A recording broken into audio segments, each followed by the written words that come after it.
Opá, eu não me acredito que é a terceira vez que eu estou a gravar isto. A primeira vez, tipo, eu gravei, estava tudo muito direitinho, eu falei, bué, pá, contei a história impecavelmente. Eu até fiquei, credo, Aisha, tu estás a ficar mesmo fluente, mesmo com uma dicção maravilhosa. E o Audacity deu o berro. À segunda vez estava eu a gravar, estava tipo quase a chegar ao fim. E aparece a minha mãe a falar para mim e fica no áudio. E eu, em vez de apagar só parte do áudio, fecho a porra do Audacity. Eu esqueci-me que estava a gravar isto e fechei o Audacity e não guardei o áudio. E portanto, agora é a terceira vez que eu estou-me a gravar a contar esta história e eu já nem vou dizer boas camaradas porque eu não estou boa. Eu estou Portanto, vamos respirar, ok? Como eu tinha dito no início dos outros vídeos, eu vou-vos contar as histórias da minha vida. Eu sei que vocês querem ouvir a história de quando a minha avó me tentou dar um tiro, mas como essa história tem muito por trás, e eu vou tipo fazer uma minissérie, três vídeos basicamente. No primeiro vídeo, que é este, eu vou-vos contar tipo a história por trás, contexto. No próximo vídeo, provavelmente, vocês já vão ouvir a história de quando a minha avó me tentou dar um tiro. Tudo começa nos anos 60, que foi quando meu pai nasceu. Ele é o mais velho de cinco filhos, tinha um irmão gêmeo, mas entretanto o irmão gêmeo dele faleceu quando tinha 3 ou 4 anos. E a minha avó sempre teve algo contra ele. Até mesmo com o irmão gêmeo dele, ela tratava o meu pai diferente de como tratava o gêmeo dele. Até os tios do meu pai, irmãos da minha avó, se afastaram dela, apesar de ser irmã deles, porque eles não conseguiam suportar ver o tratamento que a minha avó dava ao meu pai quando comparado aos outros filhos. E achavam aquilo bastante incorreto. Então, tipo, eles falavam com o meu pai e isso, mas tinham cortado laços com a minha avó. Também já se tinha chateado com eles por outras razões, porque aquela mulher chateia-se com toda a gente. Portanto, meu pai foi crescendo, andou na escola, era bom aluno, tinha boas notas, passou sempre, até que chegou ao quarto ano, quando ele tinha 10 anos. E a minha avó disse: "Tu vais acabar o quarto ano e vais trabalhar." Então, meu pai acabou o quarto ano, ainda aos 10 anos, e foi trabalhar. Foi trabalhar para uma oficina com um senhor que lhe estava a ensinar as coisas. Ele trazia o dinheiro para casa, o salário dele, e dava uma certa quantia à minha avó para ajudar a pagar as despesas. E a minha avó uma vez disse-lhe: "Olha, tu tens 10 anos, dá-me o dinheiro e eu guardo-te. Gasto só aquilo que tu me tens dado para ajudar a pagar as despesas." E meu pai, como não tinha motivos de desconfiança da minha avó, ok, deu-lhe o dinheiro para ela guardar. Ela tipo: quando tu quiseres casar, fazer uma casa, vais ter comigo, dizes, pá, dou-te o dinheiro. Passado uns anos, quando meu pai se queria casar com a minha mãe, construir uma casa, ele foi ter com a minha avó e disse: "Olha, eu agora estou a precisar de dinheiro, pode-me dar dinheiro?" E descobriu que a minha avó tinha gasto o dinheiro todo a comprar carros e motas, que presenteou aos meus tios quando eles tiraram a carta, e também para ela. E gastou também o dinheiro do meu pai em cenas de ouro. E disse-lhe na cara: não tenho. O meu pai, pronto, ficou, não sabia o que dizer, não sabia o que fazer. E foi conversar com o tio dele, contou-lhe a história. Era um tio que se dava muito bem com ele. O tio dele estava sempre, se ele precisasse de alguma coisa, o tio chegava-se à frente e ajudava-o e tal. E ele contou ao tio que se tinha passado e, portanto, emprestou ao meu pai uma quantia que na altura ainda era bastante. O meu pai, com esse dinheiro, comprou um terreno ao lado de casa da minha avó, onde fez a primeira oficina dele para ele trabalhar por conta própria.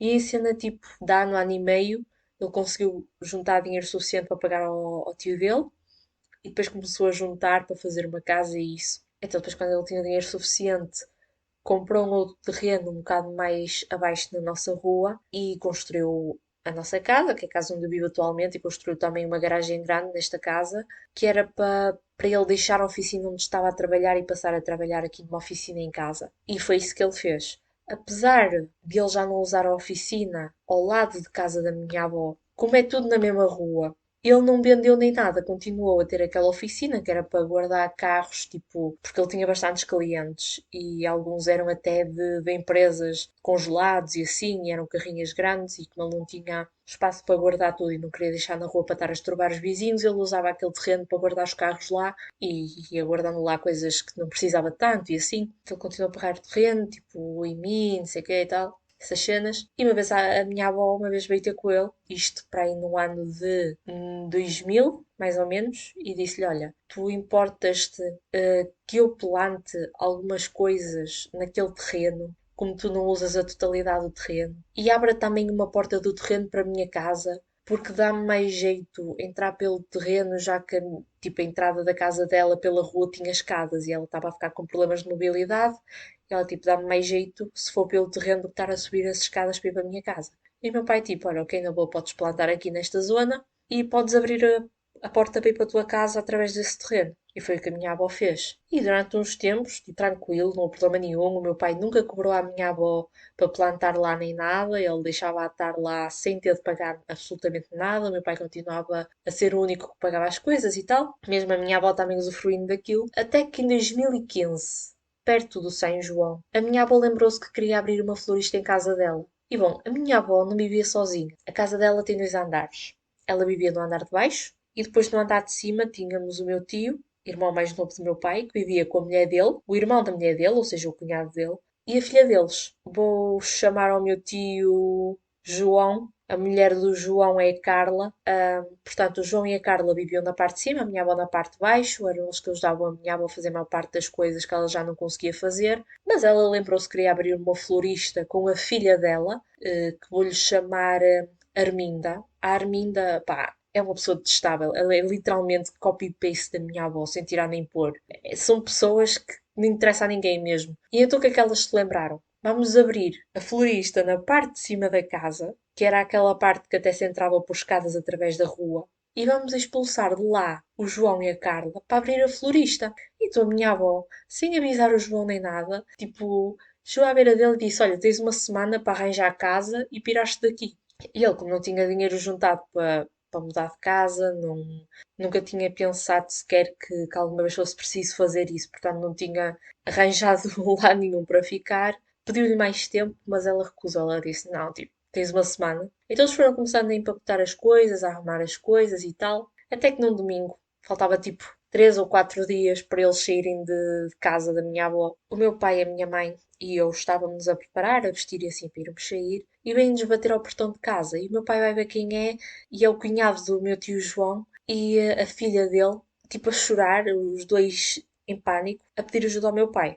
Isto porquê? Porque aparentemente a Carla estava a arrumar as coisas dela na cozinha, porque ela tinha lá louças que eram dela, que tinham sido dados pela família dela no casamento, e então ela estava lá na cozinha a arrumar a louça que era dela, e entretanto entra por lá dentro a minha avó e a filha dela, a Arminda, e começam a atacar a Carla sem razão aparente. Começam-lhe a tirar com pratos à cabeça, a partir coisas na cabeça dela e não sei o quê.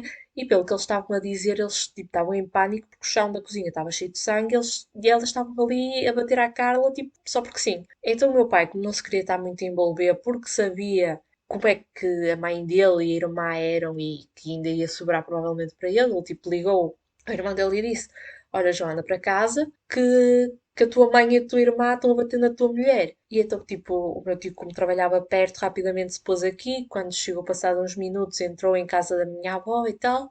Nós continuámos a preparar. Entretanto, veio o meu tio bater-nos à porta a pedir ajuda ao meu pai. E o meu pai, tipo, o que é que se passa agora? E ele, olha, é o seguinte. O meu tio já também com sangue no braço e isso. É o seguinte, eu tentei separá-las, mas não consigo. Elas também me começaram a tirar com coisas. Elas estão as duas pegadas a bater na Carla, eu não consigo separar aquilo, eu preciso da tua ajuda. E o meu pai, tipo, então calçou-se e foi com o meu tio à casa da minha avó a ver o que é que se passava. Esta parte eu não vi, porque eu não fui, mas pelo que o meu pai me contou, ele quando chegou lá estava berros, realmente a cozinha estava com o chão cheio de sangue, havia pratos partidos por todo lado. A Carla parecia ter um corte fundo no braço e na parte de trás da cabeça, porque elas estavam-lhe a partir pratos na cabeça. E o meu pai estava, tipo, a tentar fazer com que a minha tia parasse de bater na Carla, com que a irmã dele parasse de bater na Carla, e o meu tio estava a ajudar a Carla, tipo, a levantar-se assim, a ver se ela estava ferida. Enquanto o meu tio estava a fazer isso, a minha avó pega na muleta dela, assim na mão, vai por trás do meu tio, quase que lhe manda grande pancada na cabeça. Ela só lhe mandou uma pancada que eu deixo estendido, porque o meu pai reparou a tempo e foi tipo ninja a meter a mão na bengala, tipo arrancou-lhe a bengala da mão e atirou aquilo para bengala não, boleta, era uma muleta, e atirou a muleta para longe e depois tipo foi buscar uma cadeira, sentou a minha avó e disse: Olha, você vai ficar aqui quietinha, não vai estar a brincar com as muletas, porque senão isto vai dar para o torto, portanto fica aqui, não arranjes confusão. Meu pai tirou as muletas à minha avó, foi meter as muletas num sítio longe para ela não conseguir chegar a elas e não começar a bater nas pessoas com elas. E depois ele foi ajudar o João a lidar com a Arminda, porque ela estava possuída, tipo, ela estava aos berros. Ela não largava a Carla, estava tipo a atacá-la constantemente. E o meu tio não conseguia segurar nela, nem o meu pai conseguia segurar nela sozinho. Tinha a pedir tipo um para cada lado, agarrar-lhe um no braço direito, outro no braço esquerdo e levantá-la do chão. E depois eu estava na porta à espera que o meu pai saísse de casa da minha avó porque eu estava tipo preocupada a ver o que é que se estava a passar. E vejo o meu pai e o meu tio descer a rua a agarrar nos braços da minha tia, a minha tia cheia de sangue. Eu até fiquei preocupada, pensei que o sangue fosse do meu pai, porque o meu pai também estava cheio de sangue nas mãos e o meu tio também. Ela aos berros, a atirar-se para o chão, a tentar tipo dar chutos ao meu pai e ao meu tio, como estava com as mãos, com os braços presos, estava a tentar dar-lhe chutos. E eu fiquei tipo, mano, a mulher está mesmo possuída. Então, tipo, eles trouxeram a Arminda para a casa dela, meteram a Arminda dentro de casa, fecharam-lhe a porta. Pronto, e então o meu pai foi tipo, olha, João, então agora vais para casa, ajudas a tua mulher, depois dás as muletas à mãe enquanto te vies embora, que é para não causar problemas enquanto vocês estão lá, e eu vou sair. E pronto, esperaram-se. Meu tio foi para a casa da minha avó outra vez para ter com a mulher dele, e meu pai veio para a nossa casa. Já agora, na altura a minha tia vivia numa casa mesmo à frente, ou seja, nós as três vivíamos na mesma rua. A minha avó vivia basicamente ao meu lado e a minha tia à minha frente. Entretanto, a minha tia mudou-se, mas a minha avó continua aqui. Isso é história para mais tarde, mas é só para perceberem mais ou menos como é que é, assim, a estrutura da rua. Então, como estava a contar, o meu tio foi para casa, da minha avó ajudar a mulher dele, o meu pai veio para a nossa casa para se preparar para irmos sair, e passado um bocado nós começámos a ouvir o barulho de uma mota. E tipo, dá para reconhecer quando é motas ou carros que a gente conhece. A gente já sabe quem é pelo som, e aquilo parecia muito o som da mota dos meus primos, filhos da Arminda. Então o meu pai foi ver o que é que se passava e viu os filhos da Arminda na mota, a sair da mota e a pegar umas coisas que traziam às costas, que segundo o meu pai pareciam-lhe umas katanas. Então o meu pai entrou em desespero quando os viu entrar para a casa da minha avó com aquilo na mão. Ele pensou que ia matar o meu tio João.